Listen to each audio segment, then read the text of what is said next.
우리 말씀 한번 보시겠습니다. 고린도전서 14장 40절 말씀입니다.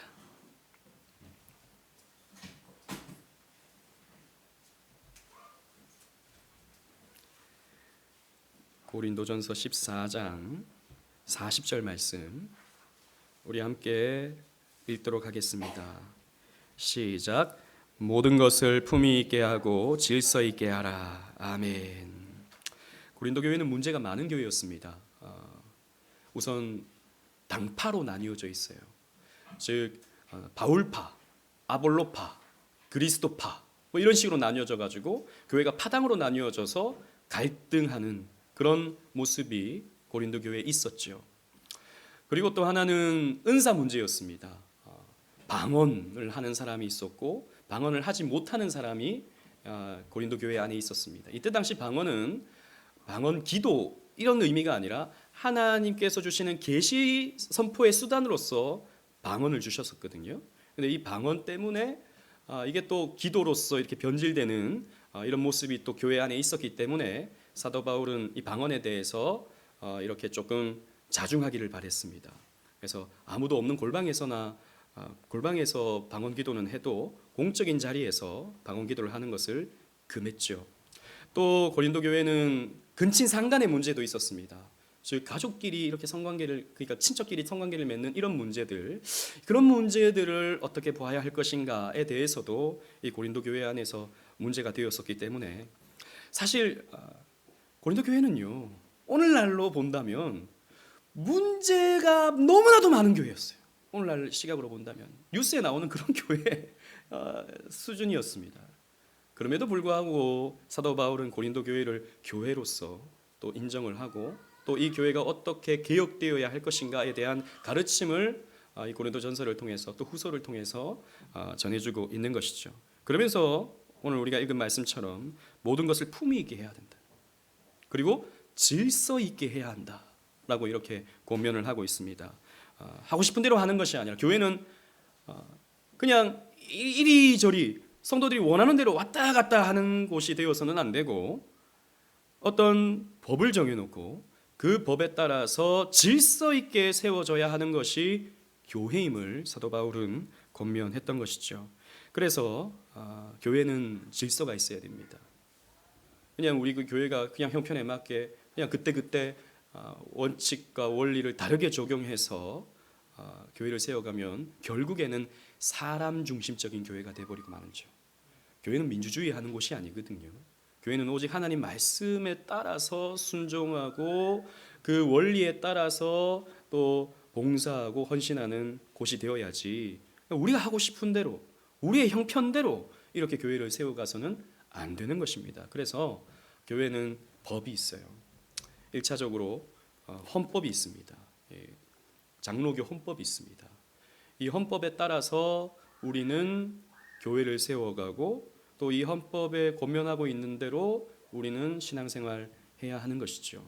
그런데 이 헌법도 좀 이렇게 뭐랄까요? 많은 교회들이 이렇게 이 헌법을 사용하다 보니까 교회마다 조금 형편에 맞게 좀 이렇게 적용하기에는 조금은 이렇게 어려움이 있는 그런 조항들이 있습니다. 예를 들어서 헌법에서는 교회의 회원을 어떻게 둘 것인지에 대해서 구체적으로 말하고 있잖아요. 그리고 공동의회를 여는 데 있어서 종족수를 어떻게 해야 될지에 대해서 구체적으로 언급하고 있지 않습니다. 왜냐하면 이 땅에 수많은 교회들이 이 헌법을 사용하기 때문에 교회 형편에 따라서 해야 되거든요. 근데 큰 원리만 이 헌법은 말하고 있지 세부적인 조항들은 말하고 있지 않다는 것입니다. 그래서 굉장히 폭이 넓어요. 이 헌법은 폭이 넓어요. 그런데 우리 교회는 그래도 여러분 개혁주의라고 하는 노선을 걷는 그런 교회이지 않습니까? 그렇다면 우리 교회가 조금 더 세부적으로 어떤 내용을 세우고 정리해서 우리 교회에 맞는 우리 교회가 추구하는 방향에 대해서 정리해 놓는 이 법 또한 필요한 것이죠. 이것이 바로 교회의 정관인 것입니다. 우리 장로교 헌법의 1장 원리에 보면요 2조가 교회의 자유입니다. 제가 읽어보겠습니다. 2조 1항입니다. 전조에 설명한 바 개인의 자유의 한 예로 어느 교파 어느 교회든지 교인의 입회 규칙과 입교인 및 직원의 자격과 교회 정치의 일체 조직을 예수 그리스도의 정하신 대로 설정할 자유권이 있다. 어느 교회든 성경에 따라서 이런 법을 세울 회원권이라든지 아니면 어떤 회의체를 구성하는 어떤 원리라든지 법칙이라든지 이런 것들을 교회가 정할 권리가 있다라고 이렇게 헌법에 못 박고 있습니다. 그래서 우리 교회도 이렇게 나름대로 법을 정할 자유가 있는 거예요. 권리가 있는 겁니다. 그래서 제가 많은 교회를 참고했습니다. 대형 교회는 또 우리랑 다르고 또 너무 또 그 작은 교회는 또 우리와 다르고 그래서 한 100명 정도, 150명 정도 모이는 개혁주의 교회를 몇 군데 제가 이렇게 정관을 살펴보고 또 목사님의 부탁해서 또 받고 또 교단의 여러 교회들 이렇게 살펴보고 해서 이렇게 정관을 한번 만들어 봤습니다. 그래서 오늘 이 정관을 제가 해설하고 여러분들이 이게 가다 하시면 공동의회 때 여러분들이 이 정관을 우리 교회 정관으로 받아들이면 이때로부터 효력이 발생하는 겁니다. 지금은 아니에요. 지금 이 시간은 아니지만 우리가 공동의회 때 통과가 되면 발의가 되는 것입니다. 자, 보시면 1장 총칙이 있습니다. 1조 명칭 다 같이 한번 읽어보겠습니다. 시작. 본교회는 대한예수교 장로회 오직 은혜교회 이하 본교회라 칭한다. 자, 우리 교회 이름은 대한예수교 장로회 오직 은혜교회다라는 것이죠. 여러분 이름부터 우리 교회가 무엇을 추구하는지 드러나는 것입니다. 제가 많은 목사님들에게 오직 은혜교회입니다라고 얘기하면 아이고 개혁주의네 이렇게 말씀하신다고요. 아이고 이름부터 개혁주의네. 은혜교회도 아니고 오직 은혜교회다라고 하는 것을 봤을 때 개혁주의다라고 하는 그 특징이 나타난다는 것이죠.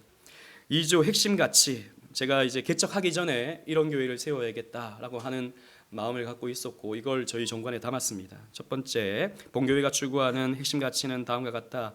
1항 다 같이 읽겠습니다. 시작. 본교회는 전통적 웨스트민스터 신앙고백서 및 대소리 문답을 신조로 한다. 우리 교회의 신학은, 우리 교회의 신앙은 정통적 웨스트민스터 신앙고백서 및 대소일 문답이다라는 것이죠. 물론 우리 다른 개혁파의 좋은 신조들 신앙고백서를 우리는 함께 존중하고 받을 것입니다. 그러나 우리가 가지고 있는 명확한 바는 웨스트민스터 신앙고백서다라는 것이죠. 하이델베르크 요리 문답, 스코틀랜드 신앙고백서 뭐 이런 것들 우리가 얼마든지 공부하고 살필 수 있는 참고할 수 있는 내용입니다만 장로교 신앙에 녹아져 있는 이 웨스트민스터 신앙고백서를 우리의 신조로 한다라는 것이죠. 자, 두 번째 다 같이 읽어보겠습니다. 2항 시작. 본교회는 교회의 표지, 즉 바른 말씀, 신실한 성례, 정당한 권징에 충실한다. 여러분 교회에 세 가지 표지가 있어요. 세 가지 마크. 이게 있어야 참된 교회다라는 것이죠. 바른 말씀이 선포되어야 하고 그리고 성례, 세례와 성찬이 신실하게 이루어져야 하고 그리고 권징이 정당하게 이루어져야 한다라는 것이죠.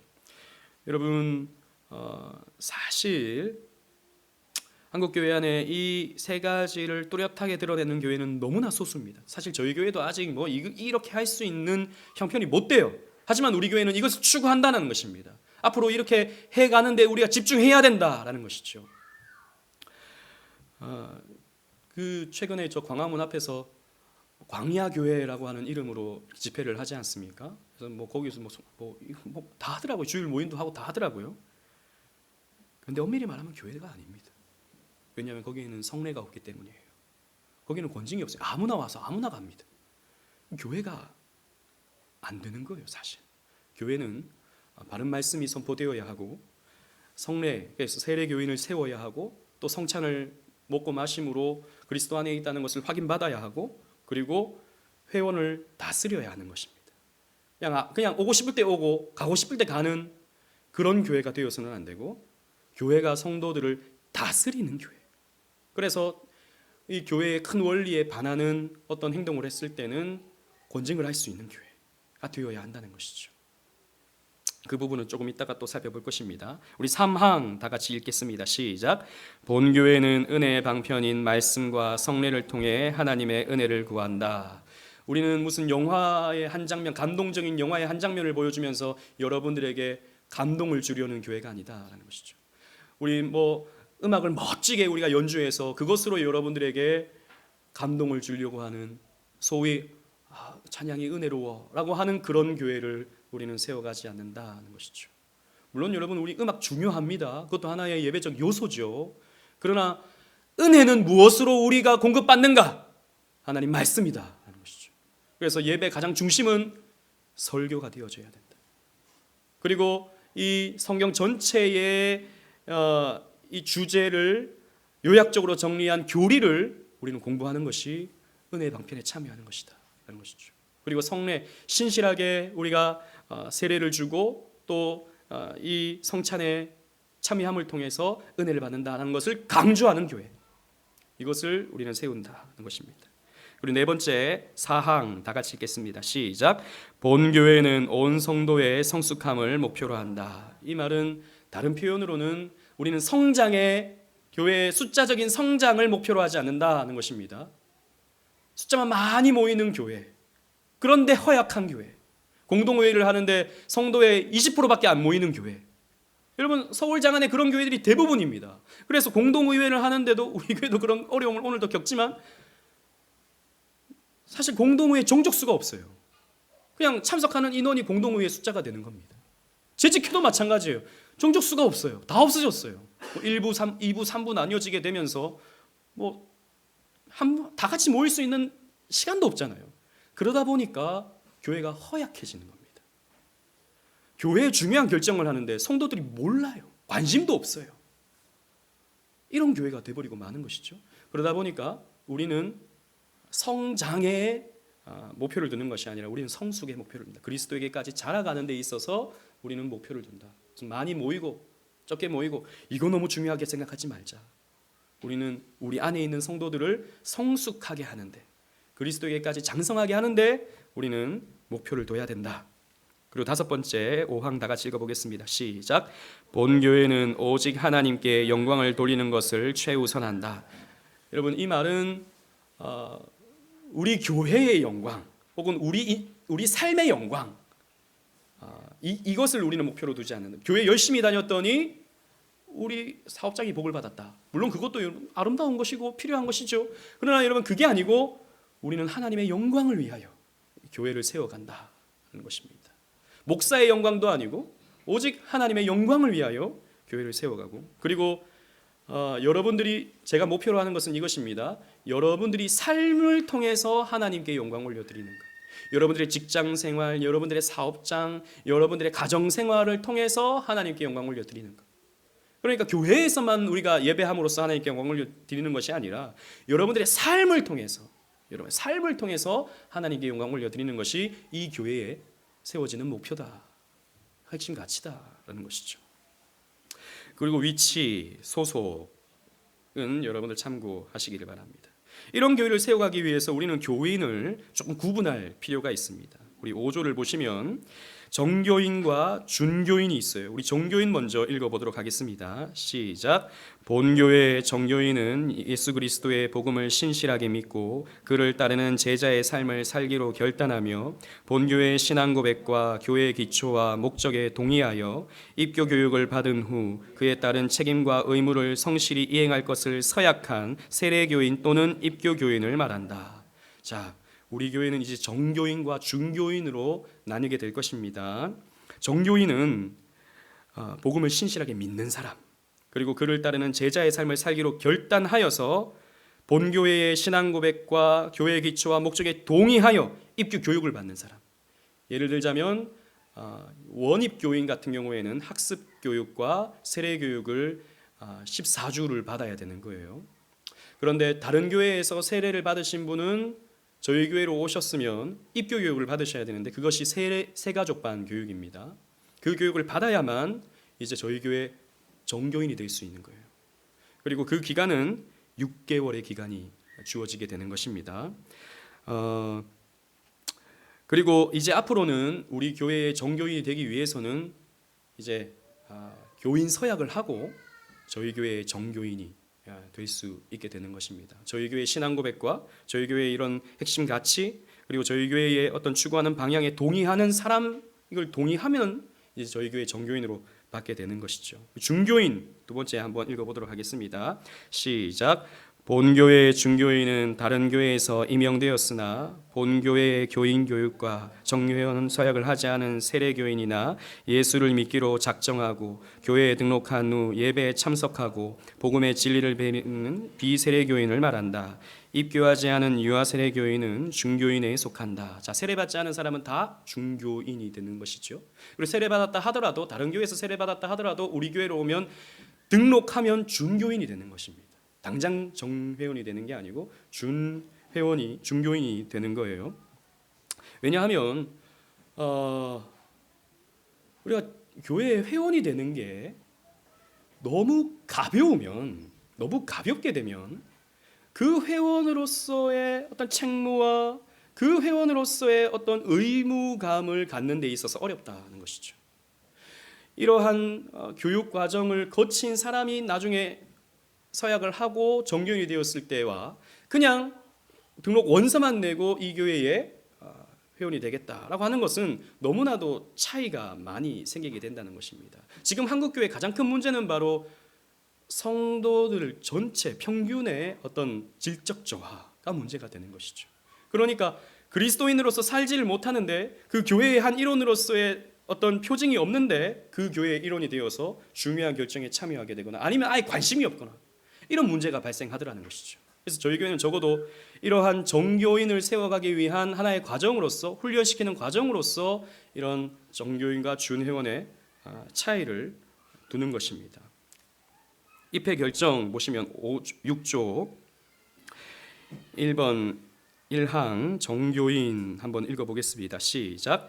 정교인의 자격을 갖춘 자가 정교인이 되고자 하면 중교인으로서 6개월이 경과한 후에 당회는 그 사람의 신앙 고백을 기초로 회원의 자격을 심사 결정하고 회중 앞에서의 정교인 서약을 통해 정교인의 자격을 얻는다. 자, 6개월의 기간이 필요해요.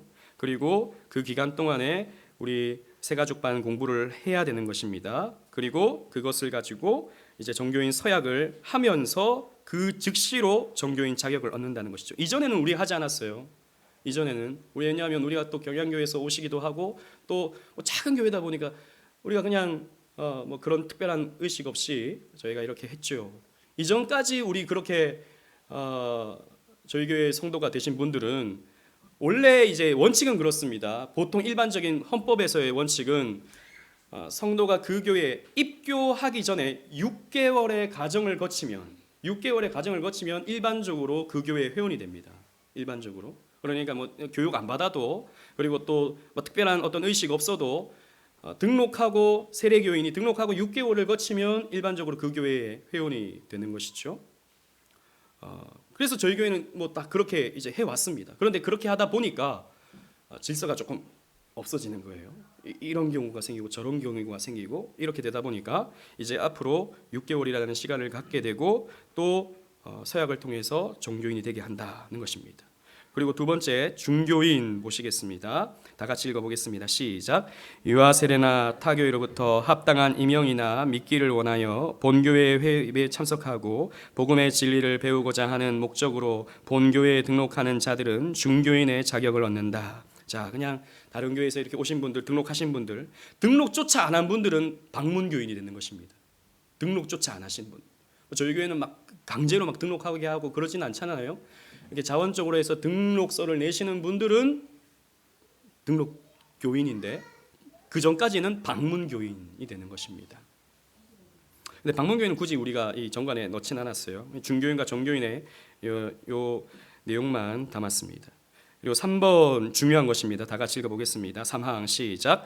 타 교회에서 전입은 임명증서 제출을 원칙으로 한다. 여러분 임명증서를 아시는 분들이 사실 거의 없는데 원래 교회는 임명증서를 발행하게 되어 있습니다. 예를 들어서 여러분들이 다른 교회로 가야 할 그런 상황이 되었다. 그러면 저희 교회는 당회에서 임명증서를 발행해야 되는 겁니다. 이 집사님이 우리 교회에서는 집사로서 봉사를 했고 이 집사님은 바른 신앙 고백을 가지고 있기 때문에 성찬에 참여해도 되는 분입니다라고 하는 임명증서를 저희 교회가 발행해서 가시는 성도님에게 드리는 거예요. 그럼 그 성도님은 그걸 가지고 다른 교회 갔을 때 저는 이렇게 신앙생활을 했습니다라고 하는 임명증서로 신분을 보장받는 거예요. 성찬에 참여할 수 있게 되는 거예요. 근데 한국 교회는 지금 이게 없어져 버렸어요. 그러니까 제가 여러분들이 저희 교회 처음 오시면 너무 감사한데 혹은 신천지가 아닌가 이런 생각을 할 수도 있는 거예요. 이 사람들이 오면 이제 뭐 어떤 사람인지 모르잖아요. 어떤 신앙 고백을 가지고 있는 사람인지 모르잖아요. 근데 그 사람에게 우리가 어떻게 성찬을 베풀 수 있겠습니까? 이 거룩한 주님의 몸과 피를 어떻게 그 사람에게 줄 수 있겠습니까? 이게 임명증서가 필요한 거예요. 그러니까 우리가 다른 교회에서 오시는 분들에게도 1차적으로는 요구한다는 것이죠. 그런데 원칙으로 하지 사실 안 떼어오시기 때문에 그걸 가지고 우리가 또 강제하거나 그렇게 할 수는 없어서 원칙을 이렇게 잡은 것이죠. 그리고 종교인의 임의적 거부는 거부 사유는 다음과 같다. 자, 가. 총회에서 이단으로 규정된 단체나 소속 불구지, 즉 다른 뭐 다녔는데 알고 보니까 저기 뭐 신천지 뭐 유다 지파에서 왔더라 이런 분들은 정회원으로 받아들일 수 없는 것입니다. 어느 정도의 그 사람은 또 회개의 표를 우리가 확인하고 받을 수 있는 거지. 그리고 오시긴 오셨는데 어디서 신앙생활 했는지를 침묵하시, 이런 분들은 저희가 정회원으로 받아들일 수 없다는 것입니다. 6개월이 지났음에도 불구하고 뭐 그것을 밝히지 않는 분들은 우리 교회의 정회원으로 받아들일 수 없다. 그리고 성경과 불일치한 신앙을 주장하는 이런 분들, 그리고 당회의 만장일치 거부의 결정이 있으면 이런 분들은 우리 교회의 정회원으로 두지 않는다는 것입니다. 우리 7조 교인의 의무와 권리를 보도록 하겠습니다. 우리 의무 다 같이 읽겠습니다. 시작.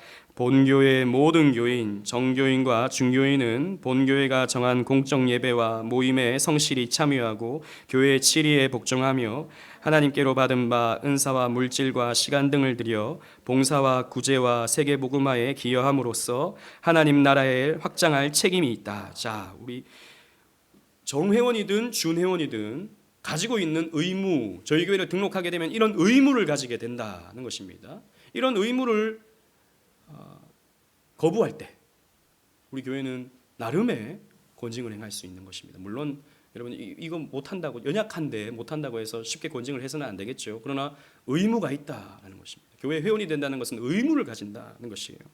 그리고 또 권리를 가집니다. 권리 다 같이 읽어보겠습니다. 시작.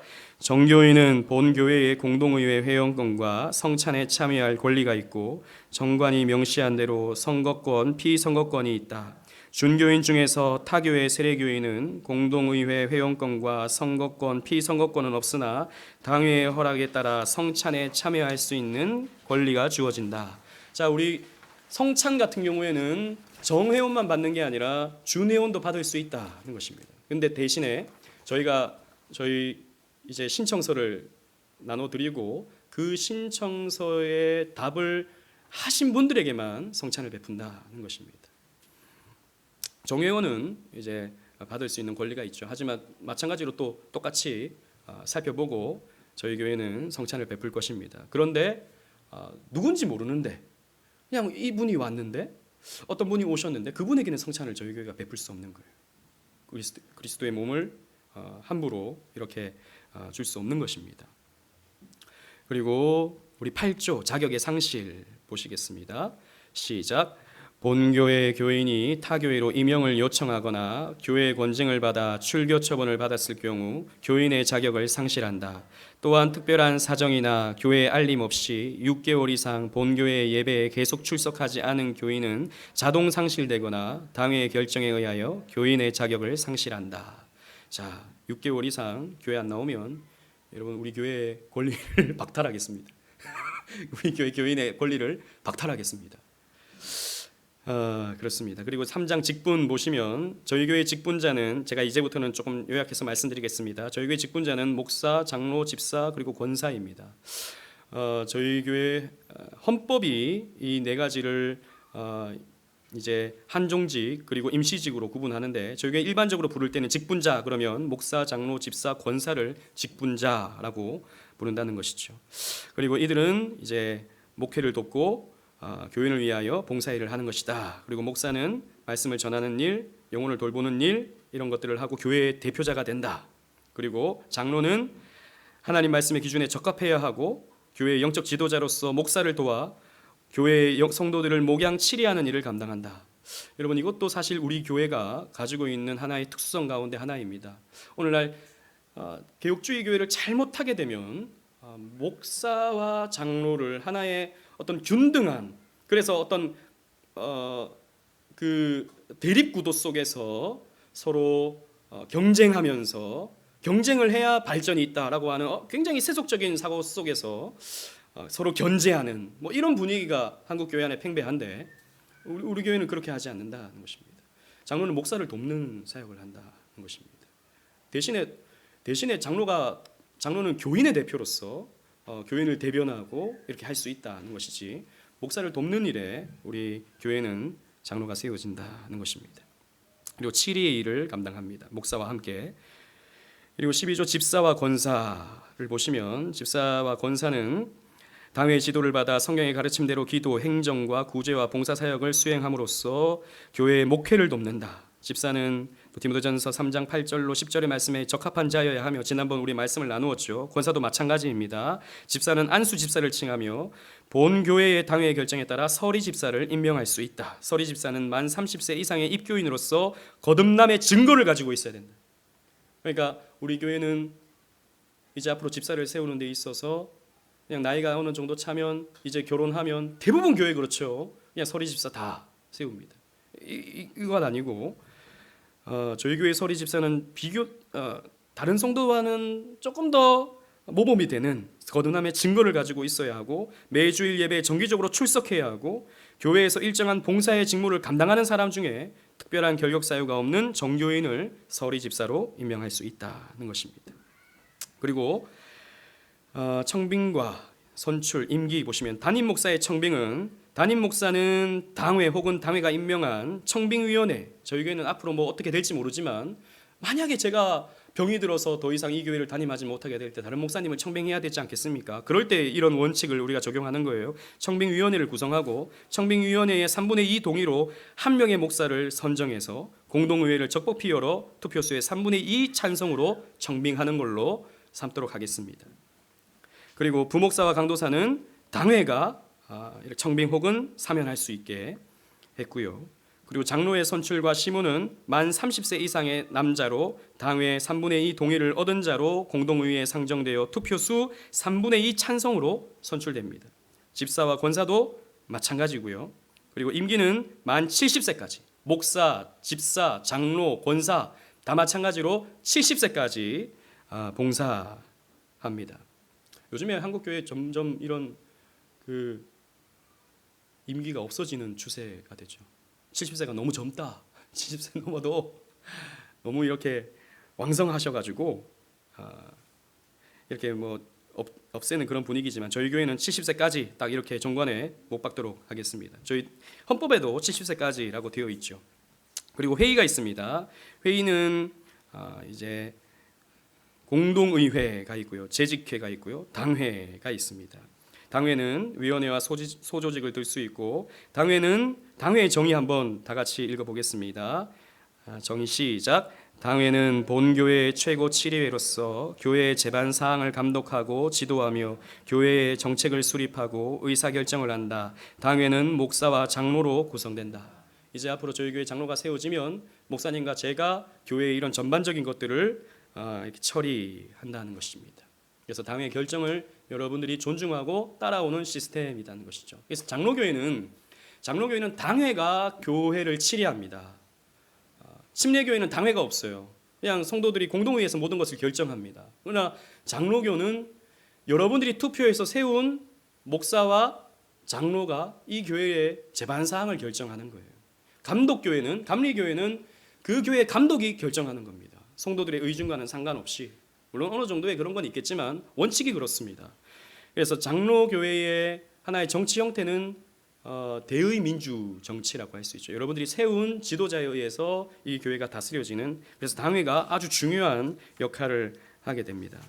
내용은 여러분 참고하시고, 당회의 업무는 세례교인 또 입교할 자를 문답하고 세례식과 선찬식을 관장하고 교인 명부를 관리하고 정교인의 입회 심사를 하고 정기 예배와 특별 집회를 소집하고 감독하고 부서를 영적으로 행정적으로 지도하고 감독하고 교회의 전반적인 재정을 감독하고 교회의 영적 순교를 지키고 범죄한 교인의 회복을 위해 권징을 시행하고 정관에 따라 직분자를 추천하고 임명합니다. 기타 사항은 신의 성실의 원칙에 준한 관례를 따르게 했습니다. 사실 헌법을 따른다 이 말이죠. 그리고 공동의회가 있습니다. 공동의회는 예수 그리스도와 하나님의 말씀의 권위 아래에서 교회 회원으로 구성된 공동의회는 본교의 최고 의결기관입니다. 그러니까 우리 교회가 전체가 의결해야 될 것들, 목사님을 청빙하거나 직분자를 세우거나 우리 교회가 재산을 어떻게 할 것인지에 대한 이런 결의는 우리가 공동의회로 모여서 결정한다. 당회가 이걸 결정하지 않고 모두가 모여서 결정한다는 것입니다. 공동의회는 회원이 어떻게 되는가? 공동의회 회원은 본교의 무흠한 정교인입니다. 그러니까 준교인은 안 됩니다. 이게 다른 교회와 차이점이죠. 다른 교회는 그냥 다 앉으세요. 그래서 다 앉으면 그게 바로 성수가 되지만 저희 교회는 정교인만 참여합니다. 이렇게 하는 이유는 그 교회의 결정을 모두가 진중하게 따르자라고 하는 의미에서 이렇게 했고요. 그리고 또 하나는 우리가 이 공동의회에 참여할 수 있는 이 권리를 가지기 위해서 우리는 준비의 과정이 필요하다라는 것을 가르치기 위해서 이렇게 구분을 했습니다.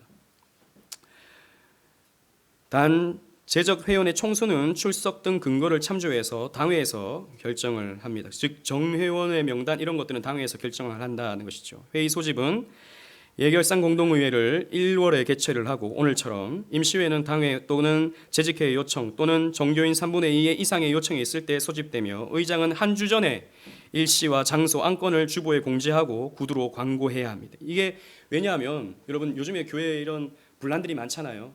그러면 어떤 교회 안에 원로 목사파, 담임 목사파 이렇게 나뉘어지게 됐을 때 그냥 담임 목사님이 이 반대쪽에 있는 분들을 어떻게 하기 위해서 자기들끼리 모여가지고 공동회의 해버리고 이 목사를 파면시켜버리는 그런 일들이 나타난다는 것이죠. 사실 결국 그런 일이 있어서는 안 됩니다. 모든 성도들이 알아야 되는, 모든 성도들이 참여해야 되는 사항이기 때문에 한 주 전에 광고를 하고 구두로 광고를 해야 되고 또 주보에 공지를 해야 된다는 것이고 정교인의 3분의 2 이상의 출석으로 해야 됩니다. 이게 사실 어려워요, 여러분. 다른 교회들은 어렵습니다. 저 온풍기를 조금 꺼주시거나 낮춰주시면 감사하겠습니다. 굉장히 여기 더워요. 저 하늘로 이렇게 올라오거든요. 그러면 제가 먼저 한번 빵 맞습니다. 빵 맞으면 그 다음에 밑으로 여러분들에게 간다고요. 그러니까 안 그래도 한층 제가 위에 있는데 제가 설교할 때 가끔씩 오후에 너무 더워가지고 말을 하고 싶은데 우리 사모님은 이렇게 춥다 그러더라고요. 그래서 아무튼 그렇습니다. 그리고 의장과 서기는 당회장이 목사가 의장을 하고 서기는 당회서기 장로님이 서기를 합니다.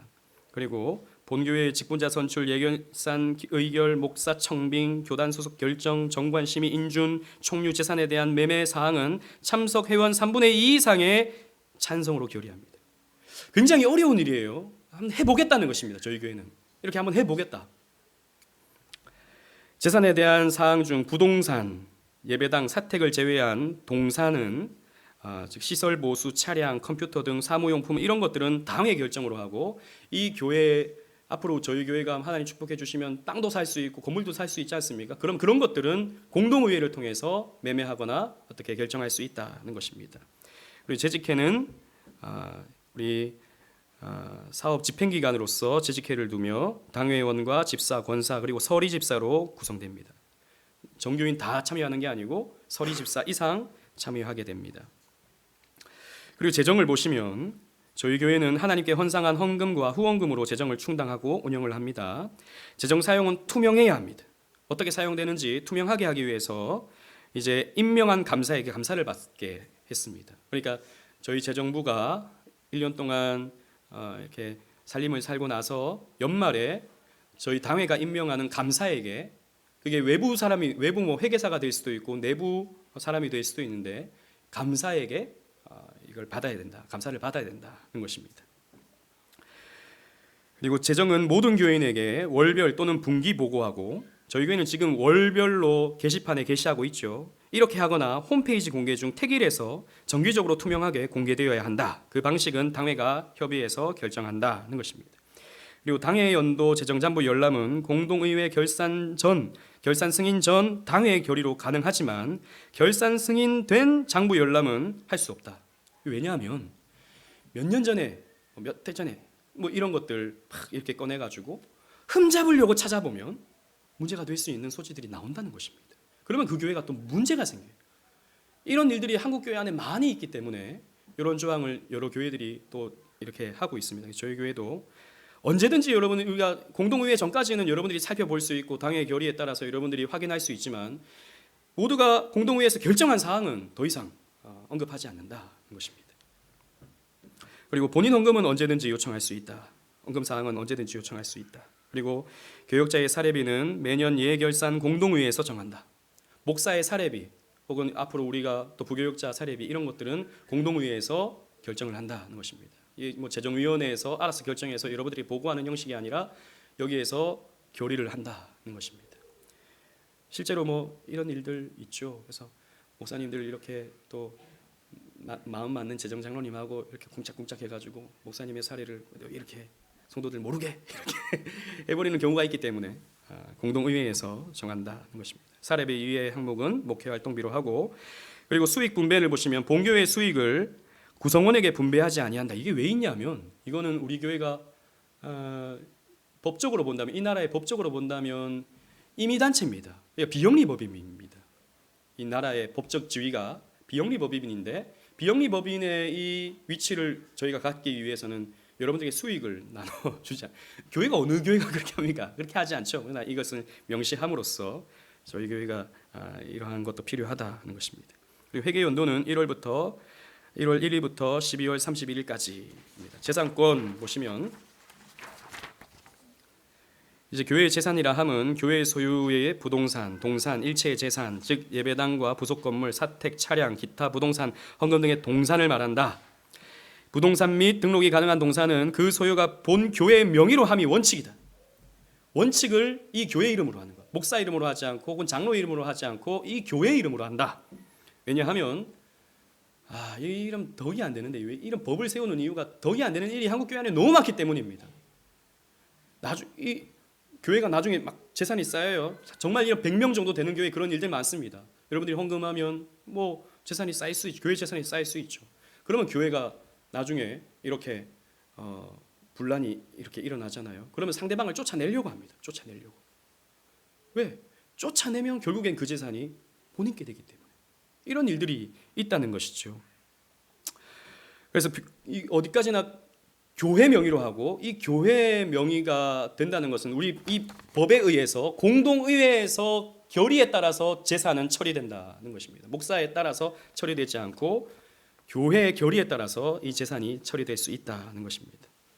저희 교회도 여러분 앞으로 우리 살펴보겠지만 지금 저희 교회 지금 여기 보증금만 해도 이런 말을 하면 여러분 깜짝 놀랄지도 모르는데 3천만 원이나 있습니다. 3천만 원이나. 저희 교회 재산이에요.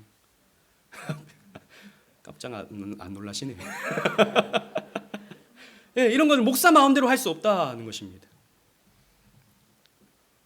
그리고 취득과 매각은 부동산을 취득 혹은 매각하는 경우 공동의회에서 3분의 2 이상의 찬성을 받아야 된다. 그리고 7위 권징 보시면 지속적으로 회원의 의무를 무시하고 행하지 않거나 주 예수 그리스도의 이름이 더럽혀지거나 교회의 안녕을 해치는 유죄한 행동을 하는 회원은 마태복음 18장 15절에서 17절에 나타난 주님의 가르침과 성경의 모범에 따라서 교회 지도자들의 권면과 교회의 치리를 받을 것이다. 교회의 치리는 사적이고 개인적인 권면이 실패한 다음 고려되어야 한다. 즉 우리 교회에서 자꾸 이렇게 교회를 위해하는 행동을 하시는 분이 있으면 혹은 너무 덕이 안 되게 이렇게 행동하시는 분이 있으면 당회가 가서 권면을 하는 겁니다. 그런데 권면을 해도 듣지 않은 경우에 교회가 치리하는 겁니다. 그 교회의 정교인 권리를 내려놓게 하는 것이죠. 혹은 출교까지 할 수 있는 것입니다. 권징의 목적은 다음과 같다. 첫째, 치리를 받는 개인의 회개와 영적 성장을 위하고 이것이 본이 되어 다른 그리스도인들이 의롭고 선한 삶을 살게 하기 위함이며 온 교회 순교를 위하고 비기독교인들을 향한 교회의 공동체적 증거를 위함이고 궁극적으로는 하나님의 거룩한 성품을 반영함으로써 하나님의 영광을 위함이다. 여러분 우리가 이렇게 세상 속에 살아가면서 덕이 안 되는 그리스도인들 너무 많이 보잖아요. 세상 사람들이 그런 사람들 향해서 손가락질을 한다고요. 어떻게 교회 다니면서 저러냐고. 여러분 정말 덕이 안 되는 그런 모습들에 대해서는 교회가 그 사람을 치리할 수 있어야 됩니다. 그래서 교회가 그 치리함으로써 교회의 진리의 정의를 나타낼 수 있어야 되는 것입니다. 그래야 세상 사람들도 이런 교회의 어떤 이런 치리를 보면서 정당하다는 것을 인정을 하게 된다는 것이죠. 교회의 순수함을 위해서도 치리는 반드시 중요합니다. 교회의 치리는 다음을 포함한다. 권면, 일정 기간의 수찬 정지, 그리고 면직, 출교 이런 내용들이 있습니다. 그리고 본정관의 개정은 당회나 재직회가 발의할 수 있으며 공동의회에서 3분의 2 이상의 찬성으로 개정할 수 있다. 이 경우 한 주 전에 공동의회 소집을 공고해야 하며 개정안은 공동의회 개최 전에 가문서로 발표할 수 있다. 그러니까 우리가 앞으로 수정할 때 한 주 전에 이걸 가문서로 여러분들에게 게시하거나 홈페이지에 게시해서 여러분들이 보고 결의를 한다는 것입니다. 그리고 본정관은 시행세칙을 두어 시행할 수 있다. 앞으로 저는 할지 어떻게 될지 모르겠지만 앞으로는 우리 교인 수칙도 이렇게 좀 만들어서 이렇게 했으면 좋겠다는 생각이 있습니다.